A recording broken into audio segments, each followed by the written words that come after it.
Let's transition now over to kind of tips and tricks for the AP Psych test, because I think that'll help out students a lot. So I guess my first question would be, it's the week before the exam. Hmm. What are you reminding students to do or study or think of, etc.? I think a really important thing for students to do is to keep in mind the importance of applying terms and concepts to new or novel situations. I mean, and I think going through flashcards and things like that, watching review videos are really cool, really good. But I think it's really also really good to take those things and as you're sort of walking around, just try to apply them like what would how can we make up a question here, like if you're even if you're sitting in class and things like that. Okay, all right, miss, how would I apply this to what's going on right now? What would Mr. Jones say when this happens? Because I think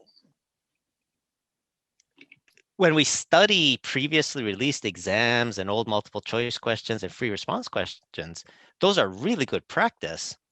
But the one thing we know for sure is we're not going to see those particular questions again. Mhm. So we're going to have to apply those same skills to something slightly new.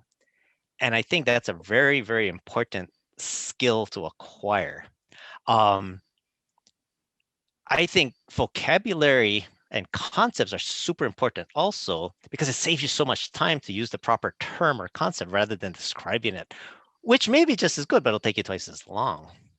Um, Also, there is, oh gosh, if it's the exam is coming up in the week or in a week or 10 days or whatever, and say you haven't done any content all year, like you haven't read your textbook or anything like that, that's very far from ideal. Um, in that particular situation, it would be like, oh gosh, say someone has made it to the big game, the Super Bowl or something like that. All right, we haven't practiced all year. We better have a super hard practice the 3 days before the big game. It it it's it it's not going to help. Not going to work at all. It might actually hurt. Yes. So I think the last week or two before the exam is a time to do different kinds of review. Some review is obviously better than others, and different things work for different students, and different teachers have different techniques for that. But a lot of that foundation needs to be put in ahead of time. And that's something that, I mean, really, the best thing you can do to prepare for the exam is to go to class every day, participate. Um, but there really is no substitute for acquiring content. You do need to get the content somewhere. Reading the Reading your textbook is a great place. There's a lot of the review books that can be helpful. There's a lot of neat review videos for them that can be great also. But one way or another, you need to get that content in, and your teacher can't um, water you like a plant in the garden. You need to. That's something that needed to have come a long way before that. Sure. If we get even closer to the exam, to continue that sports metaphor, pulling the heroic all-nighter the night before the exam because of a guilty conscience of not having done the content, or even worse, you have covered the content, but you're going to pull that all-nighter anyway, will do you more harm than good. Absolutely. That's like that, again, that someone who's getting ready for their big event, hitting the weight room the day before and maxing out and trying to achieve personal best that day. That's not going to do much good there. Uh, I've given the advice, and I'll stand by it, that a good night's sleep for someone who genuinely feels unprepared will do much more good than cramming or those last minute things ever will. Unfortunately, we tend to almost wear it as a badge of honor to kind of Yeah. talk about the sacrifices we made to stay up late, or how many caffeinated drinks I ingested the night before and things like that. Yeah. It just so everybody knows, our advice is not to wait till the week before to start studying. No. Like Best advice would be to, study throughout the year, or if it's a semester class, throughout the semester as you're going along, and learn, each unit, and then kind of refresh each unit as you're going along. Um, but definitely don't wait to the last week to start, or 2 weeks to start studying everything. It's not going to go well in most cases. Something that's interesting that's can be very helpful to do too is to combine units, because a lot of times, especially with free response questions, they're not on only one topic. There's always going to be some biology or something with cognition, Mhm. or with a particular researcher or something like that. It's obviously you organize your studying by putting them into the 9 units of the course and exam description, but it is very helpful sometimes to study out of order rather than 1, 2, 3, 4, 5, 6, Mhm. 7, 8, 9, because the exam is not in any sort of order. Correct. I mean, your very first question could be on Milgram's obedience experiment, Mhm. and the very last question could be um, um, who is the uh, who created the first Psych laboratory lab, yeah. I wouldn't know, but that could be a question. That could be a question they'd ask. um, and there are lots of resources out there, and some things work better for some people than others. And I think it's very important early on. And this is something that you can work with your teacher, with over, and find what works for you. Hopefully it's something that works for a lot of people in the class and all, but different people, you need to find what works for you.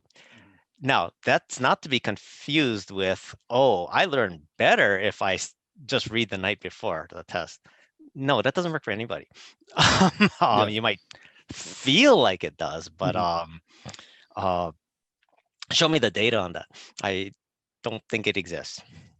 Um, and you, your teacher has designed the class with the big picture in mind, and it's important to try and follow along as it is planned. Because if I drop in and out of what I'm going to do, it probably won't be as effective.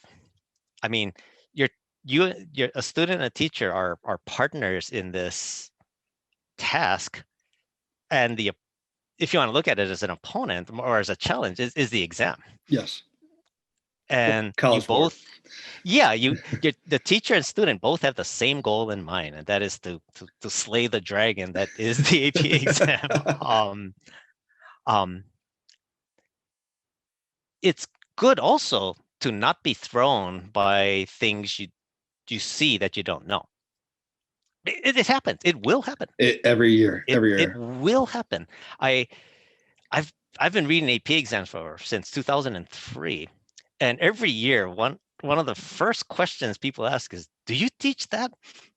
Did you teach the basilar membrane or whatever, something that appeared on the exam that caught teachers across the country sort of off guard and things like that?" Perspective memory, stuff like that. Yeah, and it's not that the people who make the exams are sitting there like over a cauldron saying, "Ah, ha, ha, That's ha, how I let's like to see, imagine it. I'll be honest. let's see how we can fool these people."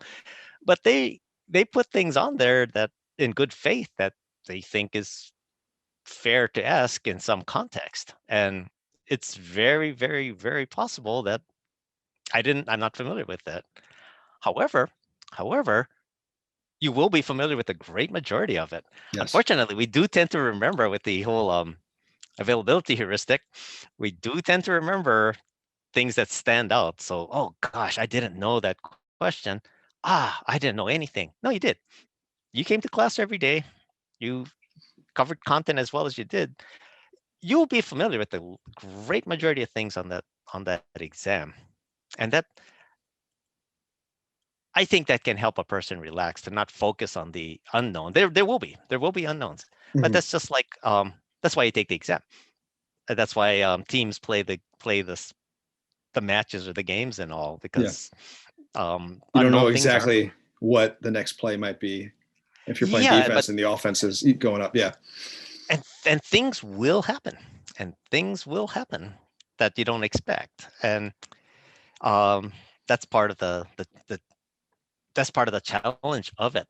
And the exam is overall, I mean, the exam is a good measure of a introductory psychology course. Yes. And it's very comprehensive, and that's what Hmm. it's supposed to be, and that's kind of why it's neat. Hmm. Um, I think something that is very subjective, that's very important, is for students to take responsibility for getting into the class, to cover it, to apply it to themselves and things like that. I think psychology is it's hard not to apply it to the world around you or Hmm. yourself and things like that. But it's up I think it's we get so much out of it, and it's so much easier to remember and apply if we think about ourselves into the in the context of the questions or the concepts and things like that. Um, Absolutely. I mean, we talk about that in the memory unit. Like, if you make it relatable, you're much more likely to store that information and recall it later mhm, on.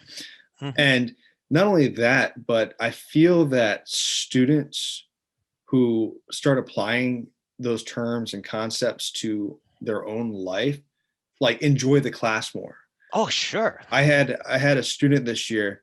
They emailed me maybe 3 or 4 times going, "Oh, check this out," and it relates to XYZ concept. And you could tell they were enjoying it. And like, I don't know if I had a student enjoy the class as much because they just kept emailing me stuff. Hey, check this out, Mr. Allen, check this out. Uh-huh. And I, challenge every student to do that with psychology because it relates to everything, absolutely It, everything.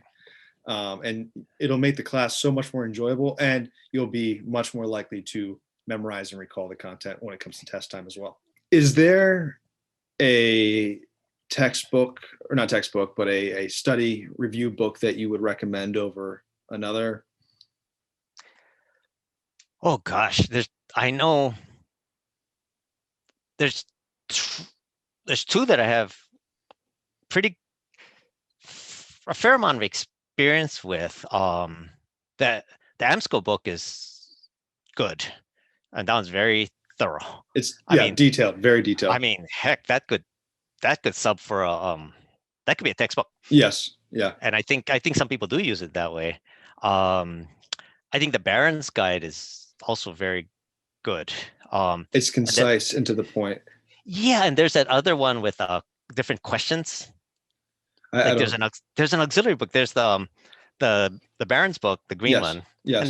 then there's a smaller one that was like a certain number of like just Oh, questions. cool. I didn't even know that. Yeah, and those are very good and concise. And I think if you're using the Myers textbook, the Strive for 5 is pretty good. Mhm. I have less experience with that one, Yeah. but the students I had that used it, that 1 year I did use it, was they liked it. Mhm. Um, I I try not I tried to use the textbook resources as much as possible, but those have been very helpful. The Barron's flashcards are helpful too. Yeah, yeah. Um, but full disclosure though, I'm very friendly acquaintances with the authors of those 3 publications. So I kind of, I'm not, so I can say that. And I do like the Barron's book. I do really like the Barron's book. yeah, And EMSCO is super detailed. And if you really are like, hey, I really don't understand this because this doesn't explain it, X or Y, Z doesn't explain it, then go AMSCO. But Barron's for just concise and understandable. It's very understandable and presented in a way that kids can understand. yeah. I think the AMSCO book, if your content is not, we were talking about the last minute thing that we could do to review in the last few weeks before the exam.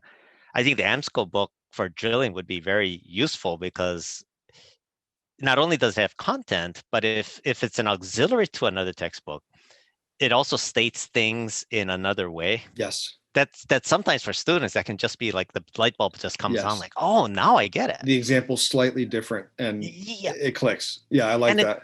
and it's good practice too to apply it in a slightly different way, because the definition on the exam is not going to be the exact one in your textbook either. Correct. So it's good to see it in multiple ways. So it is good for students to be a little flexible with the definitions and all. And I think the um, Barron's book are good in the way that you say they're concise. So it doesn't. The definitions I think are easy. The flashcards I think they're easily digestible. You know, they're easy to use.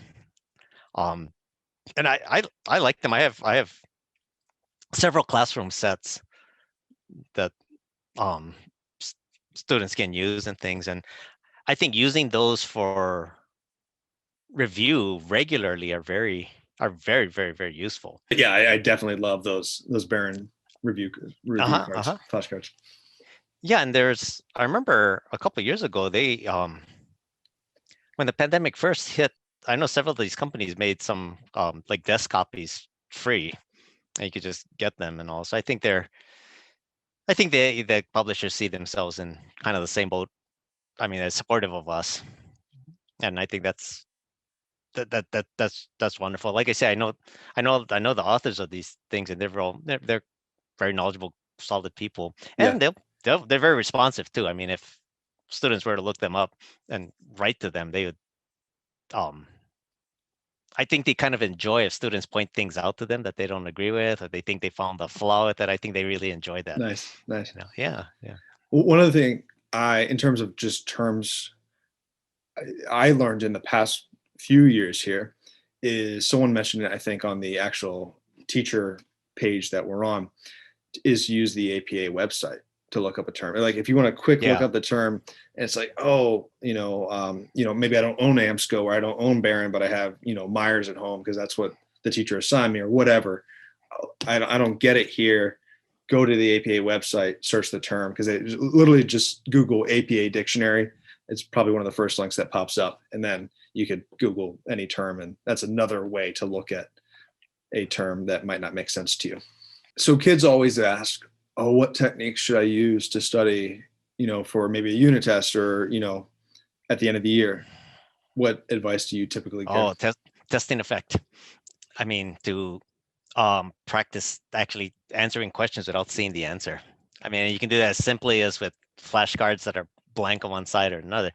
I think rereading notes, rereading the textbook is very, very inefficient. Mhm. Better than Agree. nothing, but Agreed. again, very inefficient. But actually testing oneself, and a lot of the textbooks have these things available. A lot of teachers make these things available where someone can actually quiz themselves with it. And there again, Quizlets can be very Yes. helpful. Um, and the point is not how easy it is to find these things, because they are. Yeah. And we all know that. The point is being able to use it. I mean, I can buy a really good pair of running shoes that costs, $150. That proves nothing. I It doesn't need to make go you out and faster. actually, yeah, I need to go out and use it. Similarly, um, I used to make my runners on a team like write in their these logbooks what they did. That is only benefiting you. Yes. You can write down anything you want, but it doesn't help you. I mean, looking up things on the internet for the sake of turning it in for an assignment does nothing for you. Yeah. Um, but I think genuinely, honestly, testing oneself, like looking at questions without the answer, answering it, and keeping track. Oh, okay, I got it right. I didn't get it right. Self quizzes and things I think that is by far the most efficient way to learn to learn things after covering the content. Yep. And I think quizzing oneself without reading the textbook is kind of it's somewhat an exercise in futility. There is no substitute for Yes. content knowledge. But as far as like actually learning the content knowledge and being able to retrieve it, the testing effect is very, very efficient, where you actually do quiz yourself or test yourself. I have a couple thoughts on what you just said. I like Quizlet. Mm, However, you got to be careful if, as a student, if you go and try to get or use someone else's mm. Quizlet, maybe Psych Lover 66, their, screen name or handle or whatever, they might have wrong definitions in there. They might have missing terms in there. So be very Yep. careful. It's much more beneficial to create your own. Yes, it's more Yes. time consuming, but you get that rehearsal, you get that repetition, and therefore it is more likely to stick in your memory.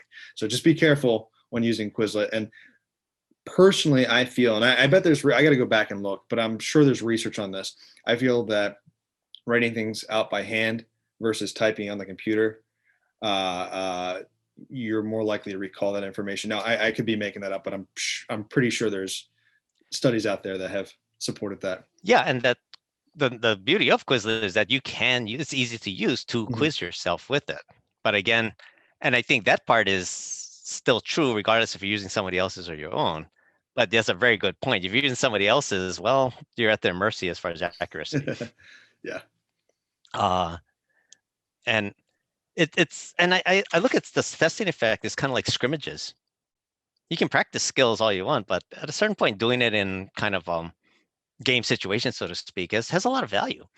Has a lot of value, and especially if you keep track of the things that are not that seem to challenge you more than others.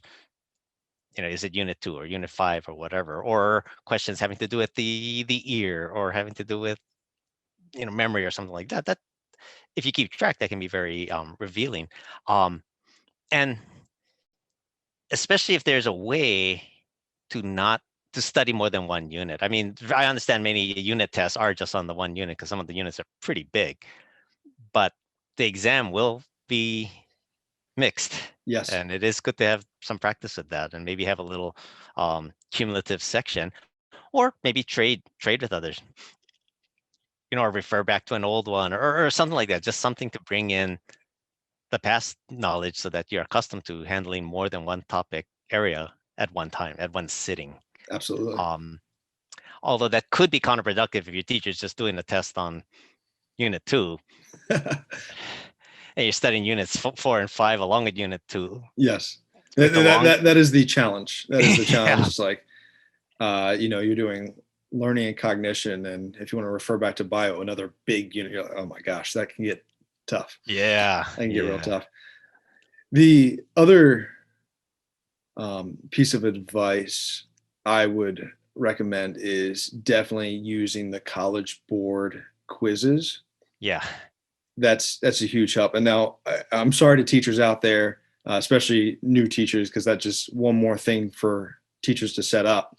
But if your teacher has the College Board quizzes and the portal, College Board portal access for you, highly, highly recommend it. Now, this is not, scientifically based at all, but I did see when they introduced it a couple of years ago, on average, the kids who did the practice quizzes before the unit tests, my unit test, did better than past years. And on average, the class grades were higher. Now, that was one year of information before COVID hit, but I think it is helpful and just to see and practice with those questions. Well, at the very least, it is a tested effect. At the very least, you are quizzing yourself. And that's going to help. Yeah. And that will help. Now, I love flashcards, but you're also with flashcards you can cheat yourself. Sure. Oh yeah, I knew it. Hindsight bias, right? I knew that, of course. And with at least some sort of online AP Psych quiz program, it's like, oh, you got it wrong, or you got it right. You actually did know it, or maybe you did guess, but And the benefit of the same reading questions by kind of the collaborative of folks that are going to write the questions for the exams, that's helpful too.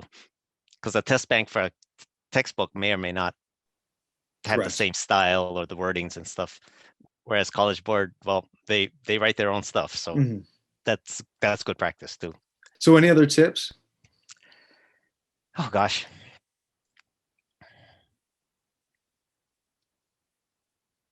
While you're thinking about it, I got one, and I'll probably make a video about this. But statistically speaking, the unit that is going to show up the most is Unit 1, Yeah.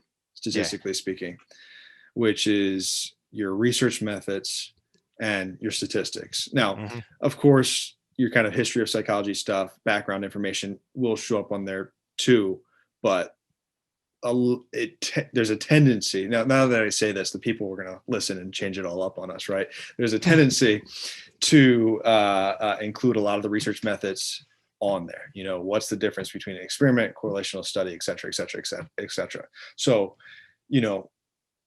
definitely consider weights of each of the units. And in saying that, I tell my students, you got to know everything. You really do, or at least have a comprehensive overview of everything, understanding of everything. But yeah, Unit 1, spend a lot of time on, because at least one FRQ is going to be Unit 1 heavy. And then I had the numbers or the percentages written out at one point, but a large portion, I think up to like 25% of the whole test could be Unit 1. I think I did the math one time. So just a thought. I think there's something I put up in kind of like a banner or something like that in the room. And I think I'll put it up in a locker room too, is do it because you want to, not because you have to. Sure. Psychology is life. It's us. Yes. It applies to us. It applies to the world around us. Want to learn about it, not just because you have to. Well, sorry. You're good. That's kind of lame, but it's you're good. Well, thank you so much for taking the time to talk to me today. This was a pleasure.